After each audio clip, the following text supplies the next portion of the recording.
Peace and blessings, beautiful people. Peace and blessings. This is Empress Imani, and welcome to this episode of Sacred Love Lessons. A rebirth from darkness causes us to rise anew. I'm Empress Imani, inspirational teacher of Sacred Love Lessons. I help women to honor the love within so they too can manifest the life of their dreams. We're in season 5, Be Your Own Guru, 12 Secrets of the Sacred Saber. Sacred Love Lessons is brought to you by House of Sacred Love, where every day is Self-Love Day. Be inspired to honor yourself with clear intentions, release what no longer serves you, claim your freedom, and head in the right direction to manifest the life of your dreams. You can book your life-changing one-on-one clarity session today at houseofsacredlove.com. That is houseofsacredlove.com. Our objective today is to embrace our power of regeneration. But before we start, let's invoke our goddess energy of Amaterasu, Rhiannon, Negun, Bennu, Isis, Keretwin, Cybele, Idun, Sol, Hera, and Marana. In the last episode, The Death Frequency, we annihilated all we thought and believed we were. Today, we are focused on rebirth and embracing our authentic selves. The Phoenix, a majestic firebird rising from its own ashes, is a powerful totem associated with transformation, resilience, rebirth, and hope. Like our energy, the immortal Phoenix never dies. If the Phoenix is your totem, it is a sign that you possess the strength and determination to overcome challenges and create a new beginning. Some key attributes of the Phoenix as a spirit animal: renewal and rebirth. The Phoenix represents the cyclical nature of life, death, and rebirth. It signifies our ability to overcome challenges and emerge stronger after periods of difficulty. Transformation. The Phoenix burning allows for transformation. It encourages us to embrace change and see it as an opportunity for growth and self-discovery. Resilience. The Phoenix embodies immense strength and perseverance. It reminds us of our inner fire and our ability to rise above adversity. Passion and creativity. The Phoenix is associated with the sun and fire, symbolizing passion, inspiration, and creativity. It can guide us to tap into our creative potential. And leadership. The Phoenix is a powerful and rare creature, inspiring leadership and the courage to forge a new path. So how do we tap into the rebirth frequency? 1. The first thing that we want to do is embrace a new mindset after we receive revelation. 2. Pivot and go in a different direction after atonement or balancing out our energy. 3. Integrate. Integrate the new information one step at a time in your everyday life. 4. Commit to sharing the lessons you learned with the collective. Now, I'll go over those in more detail again. So the first thing you want to do is you want to embrace a new mindset.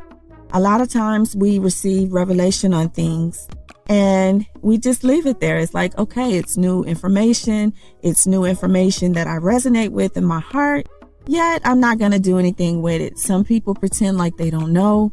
Some people pretend like they can't see. And some people go back to doing things the way they were. They go back to what it was before the revelation, before the death process. If you want to have a successful rebirth, you must embrace a new mindset. You cannot come out on the other side and go back to what it was and do things the way you did it before and expect something new. It just doesn't work like that. And then the next thing is you have to pivot and you have to go in a different direction. So what does pivot look like? When you're pivoting, doing the rebirthing frequency, it looks like, well, maybe you've released some people. We did that in the death frequency.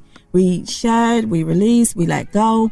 And in this stage, when you come out on the other side in the rebirth, You don't go and you don't do those things. You don't hang out with those people that you hung out with before. Now, you could establish a new relationship with some people from your past, but it won't be like it was before. Sometimes people quit their jobs. They move to different countries, different states, just something different. They go and they seek out new interests. They discover new gifts and talents. And so they go and they do something different. When you go through the rebirth, on the rebirth frequency, life should look different for you. Integrate. Now, this process takes time. When you are integrating new information, it doesn't all happen at once, usually. Usually it happens step by step. It is a gradual process where you have to remind yourself, what is it that I know? This is why I'm always asking the question, who am I? Who am I? It's not like you don't know. At this point, you do know who you are. But who you are is constantly evolving. You are constantly elevating. You are constantly growing and developing. And like the phoenix, you are rising up again into something new.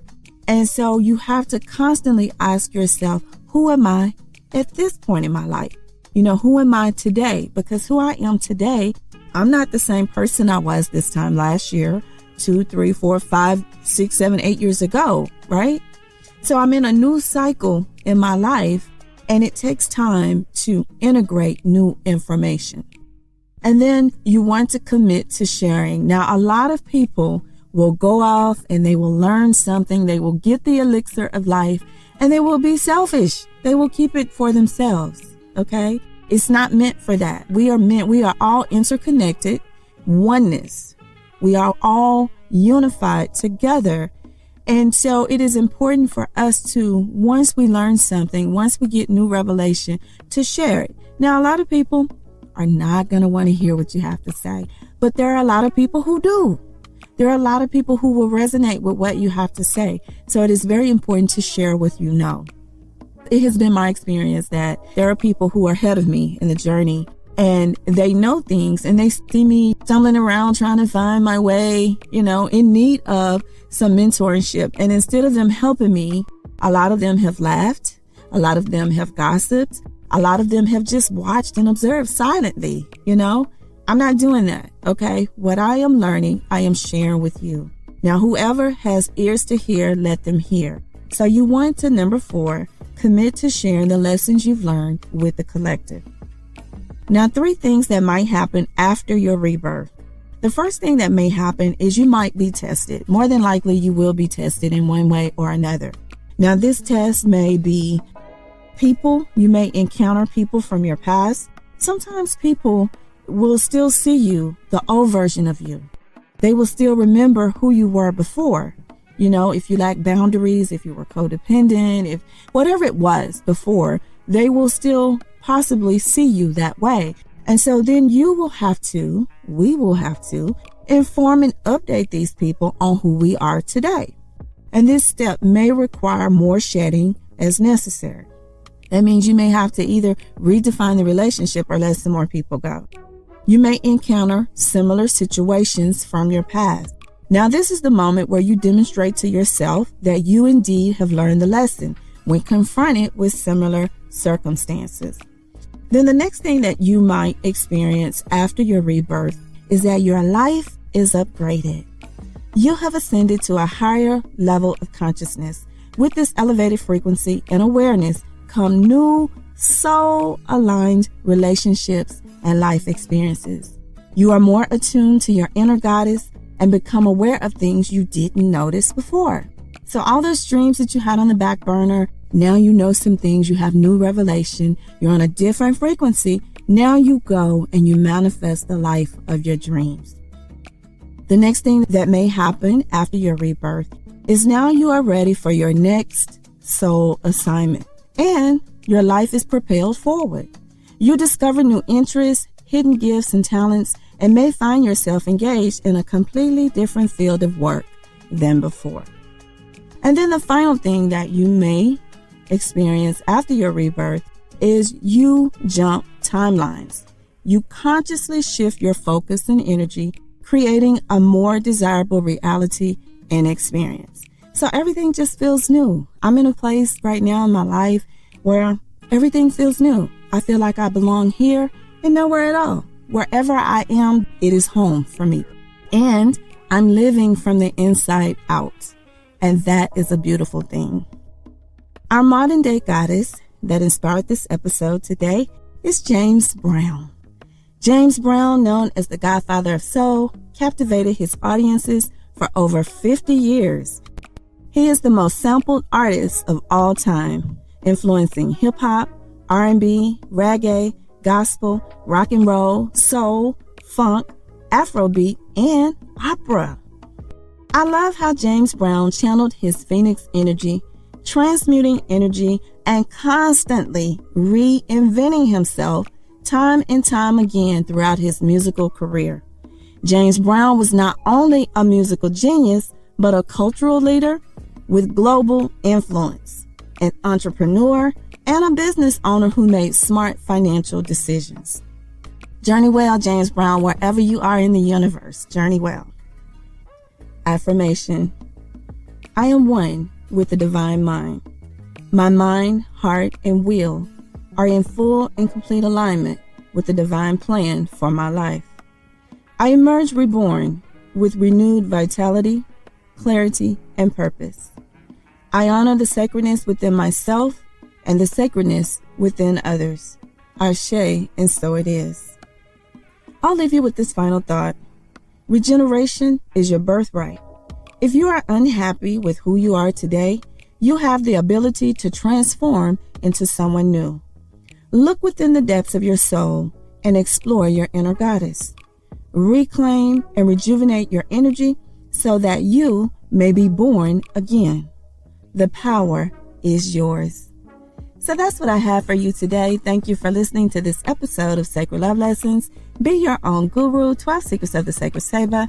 Wherever you're tuning in the world, don't forget to click that like button, comment, and subscribe. And until we speak again, be the light.